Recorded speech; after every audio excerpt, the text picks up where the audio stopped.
Bonsoir mon frère, ma sœur. Ce soir, j'ai envie de venir te parler d'un sujet qui me semble particulièrement d'actualité. Alors, après les attentats qui ont lieu à Bruxelles, à Grand-Bassam, en Côte d'Ivoire, et puis également ceux de Paris, et d'ailleurs, euh, voilà, nous sommes confrontés particulièrement à une vague de violence en ce moment. Et je voudrais que tu saches, mon frère, ma sœur, que ces temps sont des temps marqués, des temps prophétiques et qui sont en train de s'accomplir. Or, notre Dieu est un Dieu d'amour et il veut absolument que nous arrivions à la compréhension que nous sommes des enfants désobéissants envers notre Père, que nous sommes des enfants de la révolte, des enfants de la colère.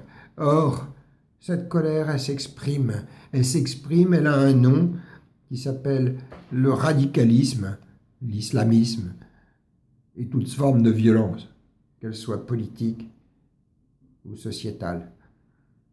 Mon frère, ma sœur, il y a urgence. Notre Dieu nous appelle à sauver le maximum d'âmes. Et il est important que vous compreniez que nous sommes maintenant confrontés à deux choix pour deux réalités totalement différentes, à savoir une éternité bénie et une autre éternité qui, elle, sera de souffrance, de douleur. Alors effectivement, mon frère, ma sœur, toi qui as vécu depuis longtemps séparé de Dieu, tu as un filtre sur toi qui t'empêche de comprendre, voire de voir ou d'analyser ce qui se passe actuellement. Je t'invite à prendre ta Bible et à lire particulièrement les chapitres prophétiques, qu'ils soient en Daniel, ou bien qu'ils soient d'Ézéchiel ou de l'Apocalypse. Mon frère, ma sœur, tu comprendras qu'il y a urgence à sauver ton âme. Et voilà le thème de ce soir, sauver ton âme et sauver le maximum d'âmes. Notre Père nous appelle par Jésus-Christ à reconnaître que nous sommes des pécheurs et à revenir à lui, à faire repentance de nos fautes. Repentance, ça veut dire demander pardon, reconnaître que nous sommes des pécheurs et demander la protection de Jésus-Christ, à reconnaître Jésus-Christ qui est notre Seigneur et notre Sauveur personnel. Mon frère, ma sœur, avant de commencer, je voudrais déjà prier et te demander, toi aussi, de reconnaître que tu es pécheur et que tu ne peux pas t'en sortir seul et que tu as besoin de t'en remettre à plus grand que toi. Père, pardonne-nous nos fautes. Père, toi qui es infiniment bon, toi qui es infiniment amour, ô mon Dieu, que ton nom soit béni. Ô mon Dieu, toi le grand créateur et l'ordonnateur des choses dans l'univers, toi qui as créé l'homme à ton image, tu as voulu que l'homme participe à ton règne, que l'homme participe et soit sauvé. Depuis le jour où il a péché, de génération en génération, il s'est condamné, il s'est éloigné de toi. Il n'a eu de cesse de s'éloigner de toi. Mais toi, tu nous as donné un sauveur, qui Jésus-Christ est venu mourir sur la croix, prenant par là même nos péchés, et enfouissant dans la mort ses péchés, et revenu à la vie. Il participe à tes côtés à ce plan de sauvetage de l'humanité.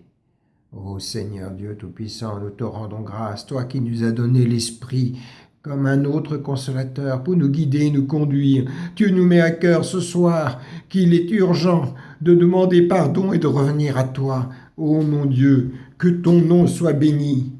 Ô Jésus, que ton nom, qui surpasse tout nom, soit le nom qui sauve encore ce soir beaucoup de personnes qui s'étaient égarées. Amen. Mon frère, ma sœur, je voudrais que tu comprennes que Jésus-Christ est plus qu'un homme. Il est d'essence et de nature divine.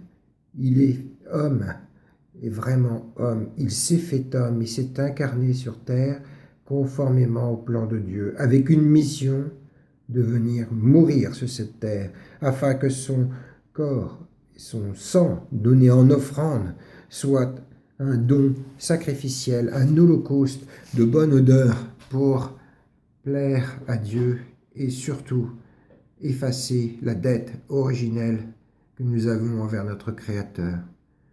Je voudrais, mon frère, ma sœur, que tu comprennes que Jésus-Christ est Dieu, est pleinement Dieu. Il participe à la nature divine. Il est composante intégrante de ce Dieu 3 fois saint qui est Père, qui est Esprit et qui est Fils.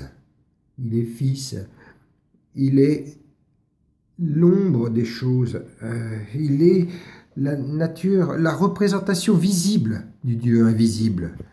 Et je voudrais lire quelques petits passages qui évoquent également cette nature et surtout en quoi il est un sauveur.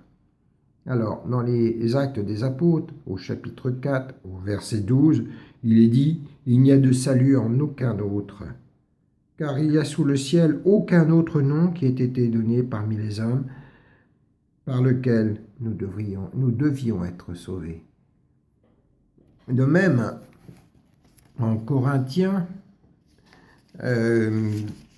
au chapitre 3 et au verset 11, il est dit « Car personne ne peut poser un autre fondement que celui qui a été posé, à savoir Jésus-Christ. Or,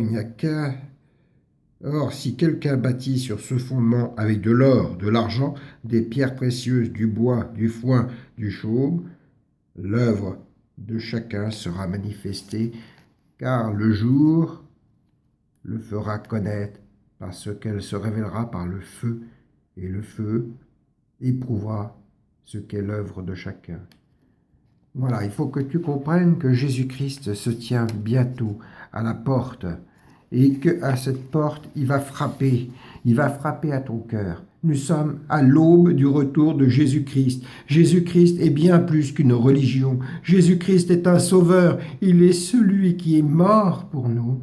Il est celui qui nous apporte la vie. Alors mon frère, ma sœur, entends cette parole. Elle est secourable. Elle est pour ton bien.